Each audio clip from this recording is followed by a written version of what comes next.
Bonjour à tous, j'espère que vous vous portez bien, je suis ravie de vous retrouver. Je vous propose aujourd'hui un tirage avec le tarot des belles créatures de J.R. Rivera, illustré par Jasmine Beckett-Griffiths, accompagné d'une carte des messagers d'Égypte aux éditions Arcana Sacra. Donc c'est un tarot que j'ai eu il y a un petit moment, que je n'ai pas forcément beaucoup utilisé, mais je ne sais pas pourquoi aujourd'hui il m'a appelé, donc on va s'en servir. Je vous laisse admirer la tranche. Regardez-moi cette tranche violette.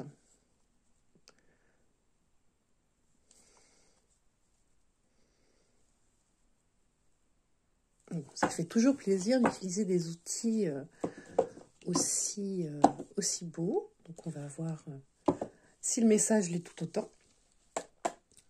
S'il vous plaît, je voudrais une carte conseil pour le jeudi 23 janvier 2025 pour les personnes qui écouteront ou qui verront ce tirage. Je voudrais une carte, s'il vous plaît, pour le jeudi 23 janvier 2025. Ah, elle se fait désirer, cette petite carte. Ah, ça y est. Donc, oh là là.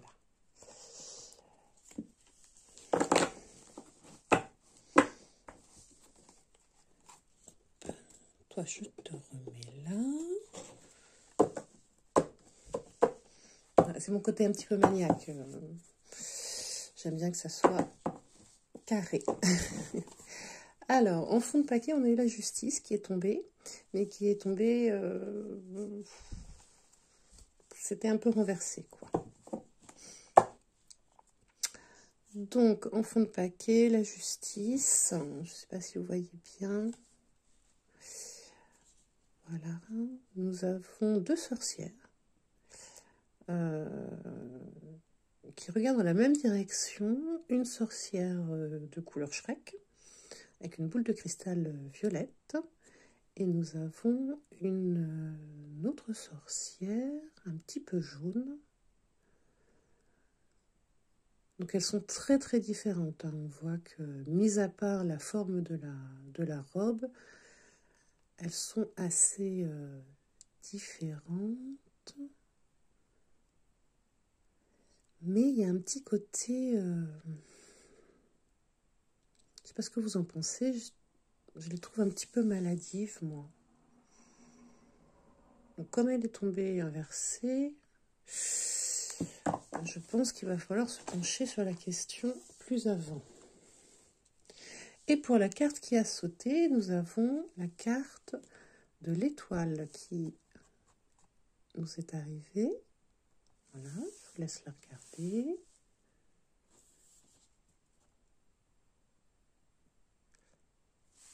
Regardez-moi ses yeux. Quel bleu.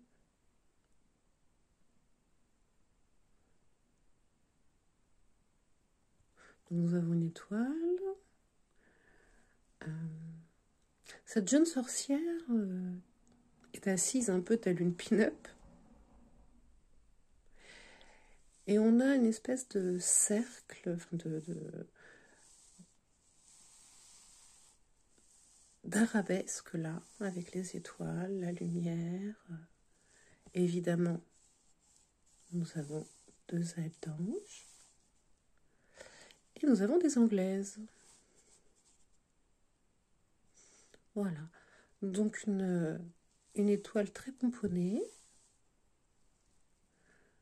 Le cœur est un petit peu recouvert. La gorge est un petit peu protégée par ces deux anglaises là.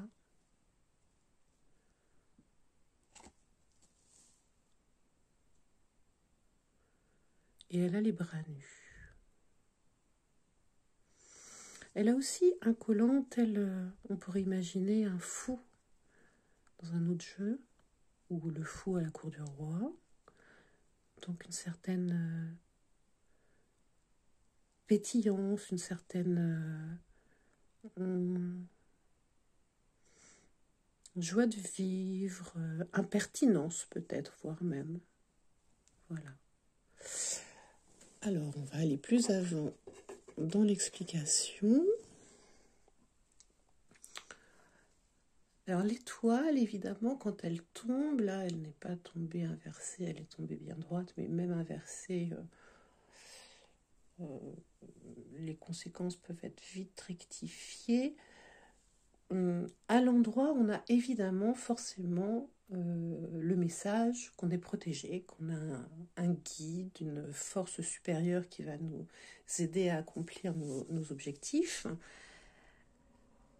Et on a aussi forcément la notion de rêve. Or là, nous avons beaucoup d'étoiles, des grandes, des moyennes, des petites, voilà, qui font cette arabesque, qui font le tour de la sorcière, comme si elle venait nous apporter son lot de récompenses ou de bienfaits pour les rêves et les désirs que nous avons. Si on est dans une période un petit peu difficile, qu'on se sent perdu, l'étoile c'est aussi pour moi l'étoile du Nord, l'étoile polaire, celle qui nous guide. Donc j'ai envie de vous dire, elle rappelle qu'on n'est pas tout seul, qu'on a une boussole, qu'on a une présence supérieure qui nous aide, qui nous soutient, et qu'on peut avoir foi, même si des fois le rêve est un petit peu long à se réaliser. Il y a l'espoir, évidemment, c'est le mot-clé de la carte, et elle peut frapper tout d'un coup, un espoir qui se réalise. C'est tout ce que je vous souhaite. Mais de toute façon, c'est une carte qui est si bénéfique, et là qui est si étincelante en fait,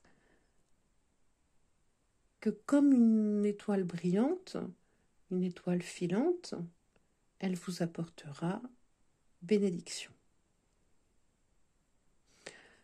Alors bénédiction, ça peut être la réalisation, ou ça peut être l'inspiration, mais de toute façon, on peut avoir foi, confiance, pour demain, on est protégé. Maintenant, allons regarder un petit peu le fond de paquet avec la justice que nous avons eu inversée. La justice inversée, avec le mot égalité. Donc si je prends le contraire du mot égalité, on va trouver inégalité. Donc nous avons deux sorcières qui regardent dans la même direction. Il y en a une qui est avec sa boule de cristal et l'autre avec une couronne. Donc elles ont l'air de regarder dans la même direction, mais il y en a une qui est plus dans la lumière. Et il y a ce jaune, je ne sais pas si vous voyez ce jaune, mais... Alors moi, il m'inspire pas du tout ce jaune. C'est un jaune de tromperie, je trouve. Hein, parce que le jaune, il faut se méfier. Certains jaunes sont synonymes de couardise, de tromperie, de... Voilà, il ne faut pas se méfier. Alors, elles ont la même robe. Il y en a une qui a quand même la tête couverte. Voilà, donc qui peut dissimuler ses pensées. L'autre qui a l'air de se mettre en avant quand même un petit peu plus. J'ai l'impression qu'il pourrait y avoir quelqu'un qui, dans votre entourage, essaye de vous voler la vedette. Qu'on n'est pas du tout sur une relation égalitaire. Même si certains attributs ont l'air d'être les mêmes. Les mains, les yeux dans la même direction, la robe. Il y a des différences. Peut-être que deux personnes collaborent, mais que l'une d'elles est un petit peu plus cachotière et va peut-être vouloir s'attribuer les mérites de l'autre. Oui.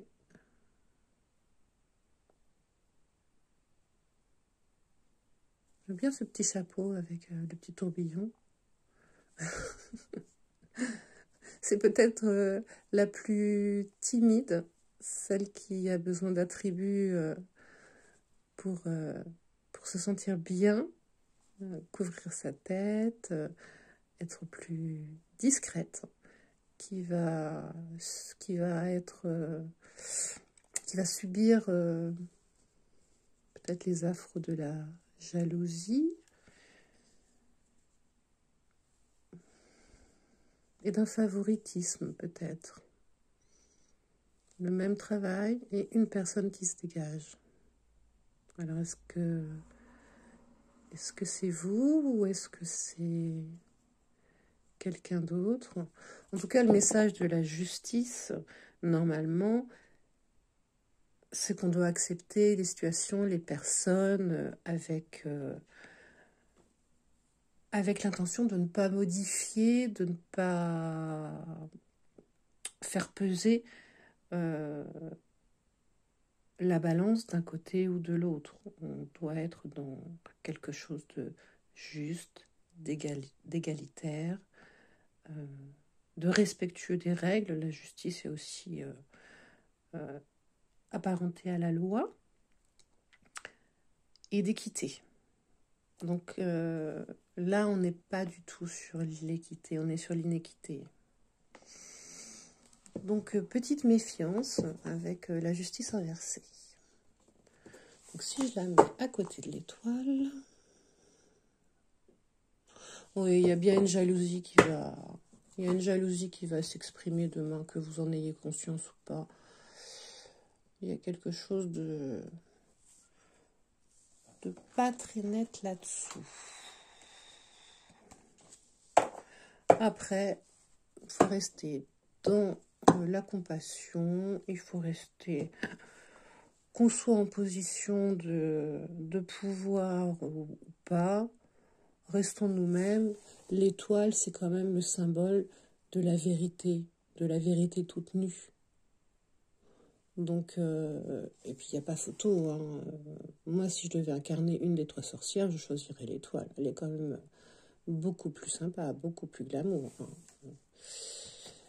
Voilà, donc restons fidèles à nous-mêmes, soyons sincères, soyons honnêtes. On n'est pas obligé de tout dévoiler, on n'est pas obligé de dévoiler nos rêves non plus.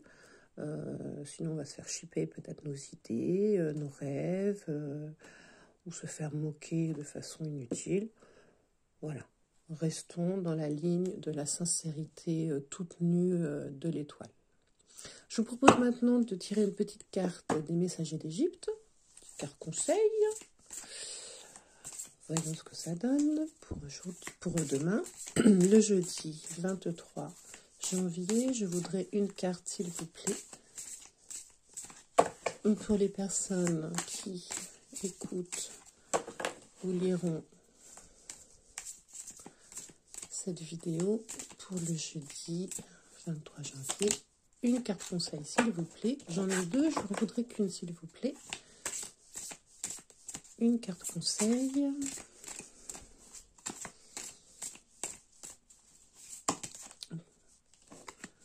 J'en ai encore deux. Bon. L'oracle est têtu, hein. L'oracle est têtu. Je vous propose de consulter le livret, parce que là, vraiment, on est sur des divinités égyptiennes. Je préfère vous lire très gentiment les messages afin de ne pas vous induire en erreur. Donc, nous avons eu Wadjet. Oh, c'est marrant, elle a des ailes aussi, comme l'étoile. Le troisième œil, enfin, l'œil d'Horus, plus exactement, la couronne.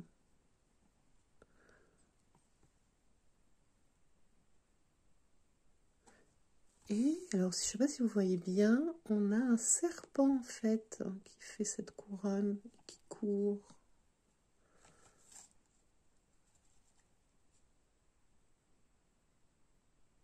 C'est amusant, elle regarde l'œil d'Horus. Hein, ça doit être un symbole de chance et de protection. Et puis nous avons eu Ness. Là, on n'est plus sur la guerrière, hein. Très clairement, très lumineuse, avec un bouclier.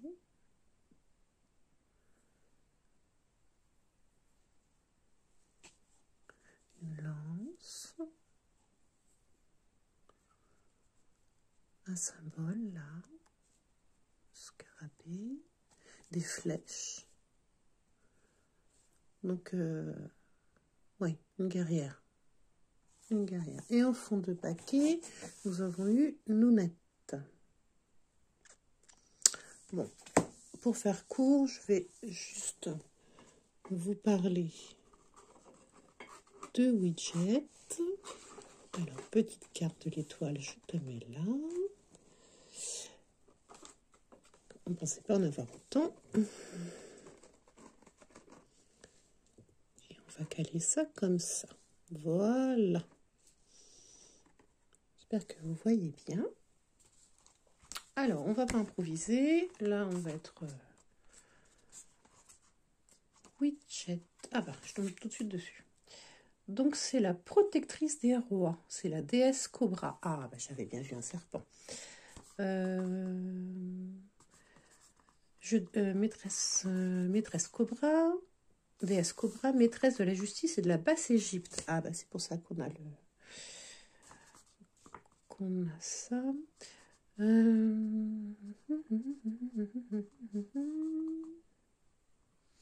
Elle est liée aux terres fertiles et florissantes de sa région et au papyrus qui symbolise la vie et le pouvoir. Les mots-clés sont la protection, la vision, la détection. Ah bah, là on est carrément dans l'étoile. Hein. Widget serait la fille d'Atum, le premier dieu de l'univers. Il l'aurait créée dans l'espoir de retrouver ses enfants perdus, Tefnut et Chou. Elle devint alors son œil. Lorsqu'elle les retrouva, Atum fut si heureux qu'il décida de toujours la garder auprès de lui. Il en fit sa fidèle protectrice, protection comme l'étoile, qu'il plaça sur sa coiffe sous la forme d'un cobra crachant le feu. Le cobra crachant le feu. Voilà, il crache pas le feu, mais oui, c'est un cobra. D'accord.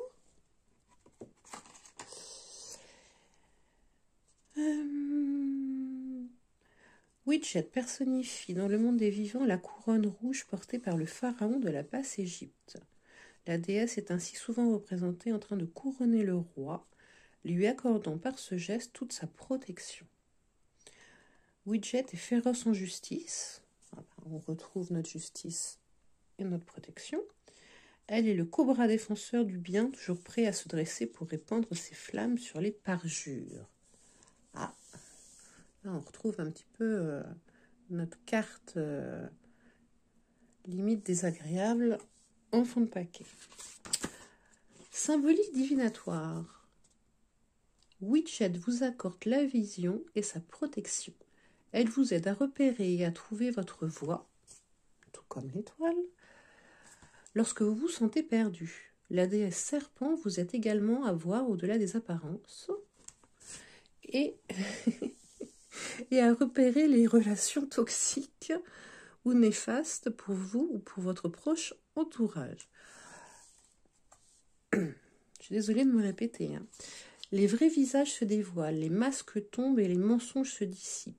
Vous parvenez à déceler les pièges cachés et les mauvaises intentions en étant plus attentif aux signes et en apprenant à les déchiffrer. Ainsi, vous faites preuve d'observation, vous êtes vigilant et bien plus prudent qu'auparavant. Bon, on est clairement sur une carte qui se rapproche de l'étoile et de la justice, de l'injustice qu'on avait tirée. Finalement, c'est très parlant cette carte. Hein. Ensuite, Ness, ou Net, je ne sais pas comment on dit. Je vais chercher tout ça. Où est-ce que tu te caches?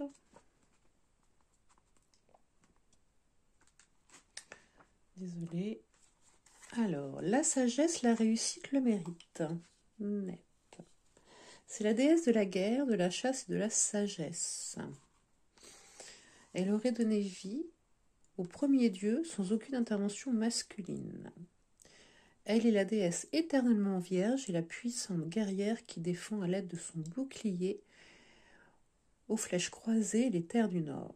Elle est empreinte de la puissance du soleil et aide les armées égyptiennes à remporter la victoire. Net est aussi l'amie du guerrier et du tisserand. Elle a enseigné aux hommes la technique du tissage et en tant que déesse des arts domestiques, veille sur les mariages, les femmes ainsi que sur leurs accouchements. Ah, j'espère qu'on n'est pas sur un problème au niveau du couple et du mariage, parce que sinon ça va pas le faire. Hein. Net est la gardienne de la couronne rouge royale auprès de la déesse Widget. Ah bah, on a les deux, ça tombe bien. Elle est également une déesse funéraire associée au vase canope renfermant l'estomac des défunts. Elle est ainsi chargée de protéger les viscères embaumés auprès des déesses Isis, Nephthys et Serket. En tant que déesse funéraire, Ness accorde aussi sa protection aux âmes des morts et veille à leur fournir de quoi se vêtir durant le voyage. Donc cette protection pourrait peut-être venir d'un défunt aussi. La symbolique divinatoire. Vous apprenez qu'un guerrier ne peut être honorable et respecté que s'il agit avec sagesse et maîtrise de soi. Votre vraie force réside dans votre raisonnement. Vos décisions sont réfléchies et conformes au bon sens. Vous recherchez avant tout la paix et l'harmonie. Ainsi, vous savez quand il faut agir et quand il est temps de déposer les armes. Tout comme la grande déesse vierge, vous parvenez à avancer et à vous épanouir par vous-même sans compter constamment sur l'appui et l'intervention d'autrui. Là, c'est sûr qu'eux, on n'en a pas besoin. Vous arrivez à déclencher vos propres réussites sans profiter de personne et vous en récoltez tout le mérite. Eh bien, écoutez, je trouve que ces deux oracles, ce tarot et cet oracle se répondent vraiment de façon très juste, très pertinente. Je vous remercie de m'avoir écouté et puis je vous souhaite une bonne journée ou une bonne soirée. N'hésitez pas à liker, à commenter, à me dire si ces deux nouveaux jeux vous ont parlé. À bientôt.